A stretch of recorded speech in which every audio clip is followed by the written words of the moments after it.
What's up guys, welcome back for another YgoPro duel video. Next match, Cross-Banlist Cup. First match here of Group B again, the last series of games of duels before the top 16 cut-off. So two decks are already known for the top 16, both, you know, the Zombie Teledat pretty much from the OCG first place, and then also from Group A second place we have Invoked Wind, which invoked artifacts by the way. So Group B today, first matchup we have extra deck Monarchs versus Chaos.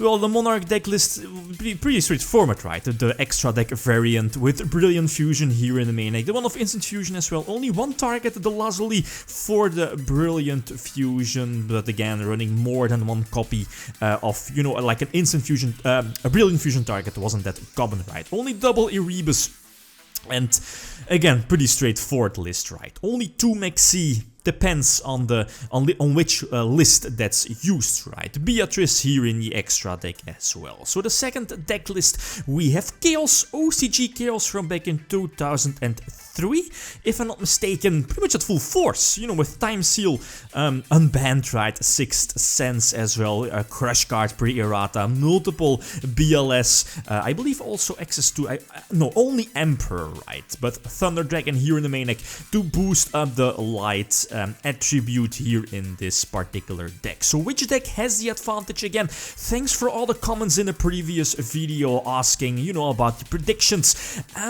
It seemed, and from what I was reading through the comments, it was pretty much 50-50. You know, you had people, as you see here, rooting for Chaos or predicting that Chaos would win this particular matchup. Other people prefer Monarchs or thought Monarchs would win this particular matchup. So again, everything is still possible here in this group. So yeah, let's not waste any more time, let's hop into the first duel.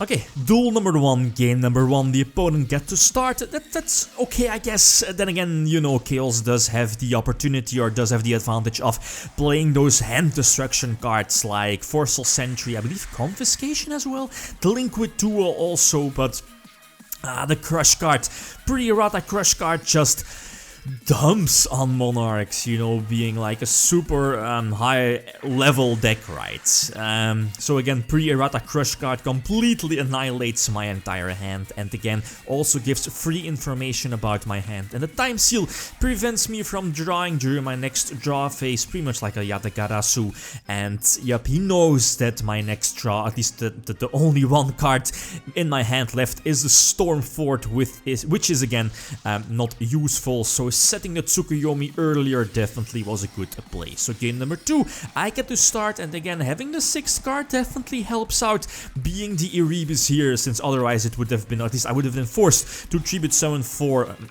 yeah, Red Layer indeed, and return would, I believe, either search Erebus or Erebus or Aether, probably Aether, to just search out another copy of Aether, right, with Aether.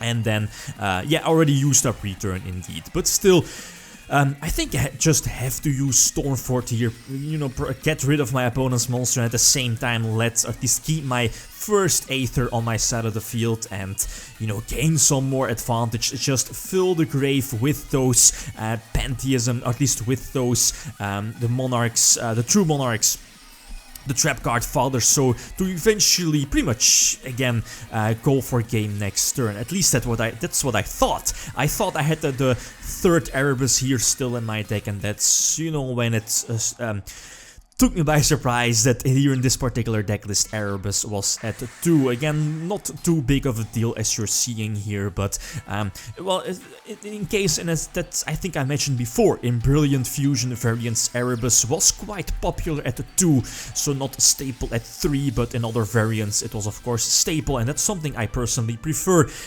playing Erebus at maximum force, so at 3. But again, you know, Kuras is not being, at least is not able to attack here in the same turn. But again, 1-1.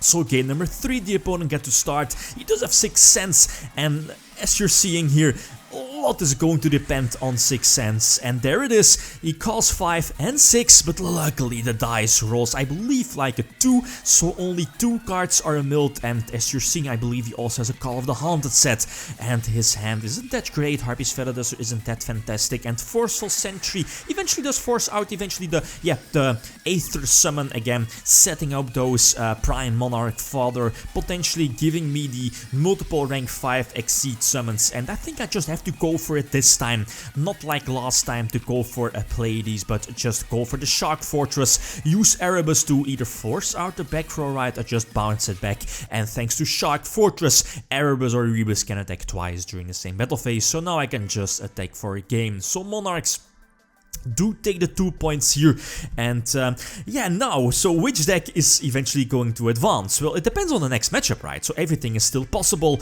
not for Sylvans, but in case of 6 Samurai, everything is still possible. Let's say, yeah, it's clear that 6 Samurai has to win its next matchup, and then we have 3 decks, all of them sitting at 5 points, and then it depends, or then we have to look at their own matches and the amount of losses they got previously. And then we know is that Extra Deck Monarchs already got a matchup against Sylvans that it won a 2-0, so normally Monarchs should go through, through indeed to the next round, to the top 16 cutoffs, but then yeah, it depends on if 6 Samurais wins with either 2-0 against Sylvans or 2-1. That's super important, since that will be quite important to see if either 6 Samurai moves on to the top 16 or Chaos. So if 6 Samurais wins its next matchup with 2-0, then both Extra Deck Monarchs and 6 Samurai will move on to the top 16. If 6 Samurai wins with 2-1, so Sylvans take 1 win, definitely 1 win, then Chaos will move on to the top 16, since Chaos won its matchup against 6 Samurai indeed. So everything is still possible. Again, feel free to leave your predictions. Again, like, it's pretty much the same. Feel free to leave those predictions, win a shout out in the next video, and as always, thanks for watching, and feel free to leave a comment or like if you enjoyed the video. Lithium signing out. Peace.